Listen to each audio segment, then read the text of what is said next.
उत्तर प्रदेश के घने जंगलों के बीच एक छोटा सा गांव था, लोहा टोला। यह गांव पहले खुशहाल था, लेकिन लगभग 10 साल पहले एक भयानक घटना ने पूरे गांव को बर्बाद कर दिया। लोग आज तक उस रात को बुढ़िया डाइन की रात कहकर खौफ से कांप जाते हैं। गांव के बाहरी हिस्से में एक बूढ़ी औरत रहती थी। बुढ़िया, लंबे सफेद बाल, कमर तक लटकती चोटी, आंखें ऐसे जैसे अंधेरे में भी चमक उठे। लोग कहते थे कि वह टोने टोटके, काला जादू और परछाइयों से बातें करती थी। एक दिन गांव वालों ने उसे चोरी और जादू टोने के आरोप में पकड़कर बुरी तरह पीटा और उसकी झोपड़ी में आग लगा दी। बुढ़िया झुलस गई, पर मरने से पहले उसने गांव वालों को देखते हुए कहा, तुमने मेरा शरीर जलाया है, अब मैं तुम्हारी आत्मा जलाऊंगी। ये गांव में जितना भी संतानें पैदा लेगा मैं ले जाऊंगी, कोई नहीं बचेगा। इसके बाद उसी रात से गांव में मौतों का सिलसिला शुरू हो गया। लोगों ने देखा कि रात के 3 बजे गांव के बीच वाले पीपल के पेड़ पर एक परछाई बैठी रहती थी। हवा नहीं चलता, फिर भी पेड़ हिलता रहता था और उसके साथ आती थी कराहने, रोने और किसी को खींच ले जाने जैसी आवाजें। कुत्ते उस पेड़ की तरफ देखते ही पागलों की तरह भौंकते और फिर अचानक चुप हो जाते थे, जैसे किसी ने गर्दन दबाकर आवाज बंद कर दिया गया हो। गांव में एक लड़के को शादी हुआ था, जिसका नाम था दीपक। दीपक और उसकी पत्नी रसिका। उन्हें गांव के श्राप के बारे में कोई जानकारी नहीं थी। शादी के कुछ ही दिनों बाद रसिका ने रात को दीपक से कहा, सुनो, उस पेड़ के पास कोई रहता है क्या?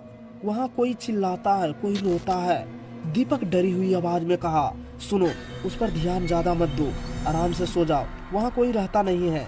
थोड़ी देर बाद दीपक बाहर गया, पर कुछ नहीं मिला। पर उसी रात रसिका ने सपना देखा। एक बूढ़ी औरत खिड़की के पास खड़ी है, उसके बाल धुएं की तरह उड़ रहे हैं और वह फुसफुसा रही थी, तू नई दुल्हन है, तेरे पेट में जो आने वाला है वो मैं ले जाऊंगा। रसिका चीखते हुए उठी, उसके नाखूनों पर काली मिट्टी लगी थी, जैसे किसी कब्र को छुआ हो। 1 सप्ताह बाद गांव के 3 बच्चे अचानक गायब हो गए। उनकी तलाश शुरू हुई, पर रात 3 बजे पीपल के पेड़ पर गांव वालों ने कुछ देखा। 3 बच्चे एक टहनी पर लटके हुए थे, आंखें खुली थी, जुबान बाहर, पर कुछ बोल नहीं रहे थे और पैरों के नीचे गहरी मिट्टी जैसे किसी कब्र से निकाली गई हो। वो 3 बच्चे वही थे जो गांव से गायब हुए थे। लोगों ने देखा कि पेड़ के पीछे एक औरत खड़ी है, जिसका चेहरा जला हुआ था और उसकी आंखें लाल बुझते अंगारों जैसी। वो धीरे धीरे हंस रही थी और बोल रही थी, ये बच्चे मेरे हैं और अगली बारी उनकी है जिन्होंने मुझे जलाया था। ये बात सुनते ही गांव वाले बहुत ही घबरा गए। लोग गांव छोड़ छोड़ कर जाने लगे, लेकिन कुछ निडर लोग वही गांव में डटे रहे। लोग कहते थे कि अगर कोई गांव छोड़ने की कोशिश करता तो उसे रात में एक बूढ़ी औरत दिखाई देती थी, जो कहती थी, भागोगे कहाँ? जहाँ जाओगे मैं वहाँ आऊंगा, मौत से कोई भाग नहीं सकता। और लोग बेहद दर्दनाक तरीके से मारे जाते। किसी की गर्दन उल्टी घूमी मिलती, किसी की आंखें गायब, किसी का शरीर आधा सूखा हुआ, किसी का जला हुआ। एक रात रसिका अचानक घर से गायब हो गई।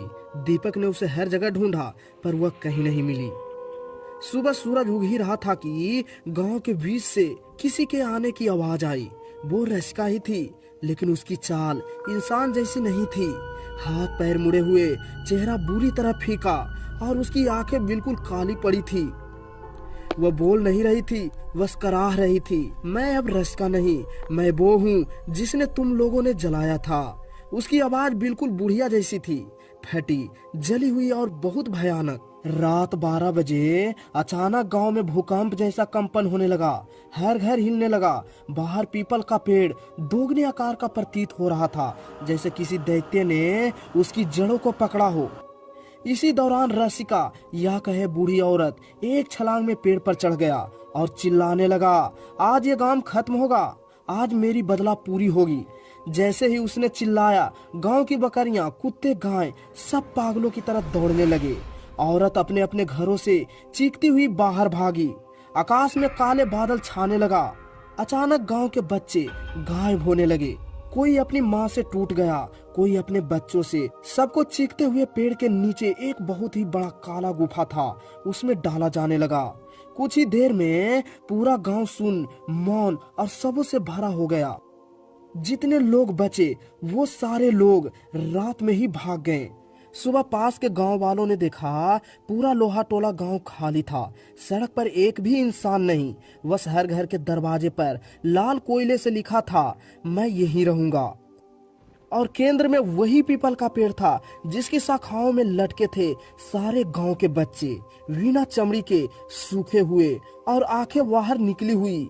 जब पुलिस पहुंची तो रस्का कहीं नहीं मिली, लेकिन उसकी चोटी मिली जो पेड़ की सबसे ऊंची शाखा पर बंधी थी। ऐसा लग रहा था जैसे किसी का गला उसी चोटी से बांध कर घोटा गया हो। और पेड़ की छाल पर उभरा हुआ एक चेहरा दिख रहा था।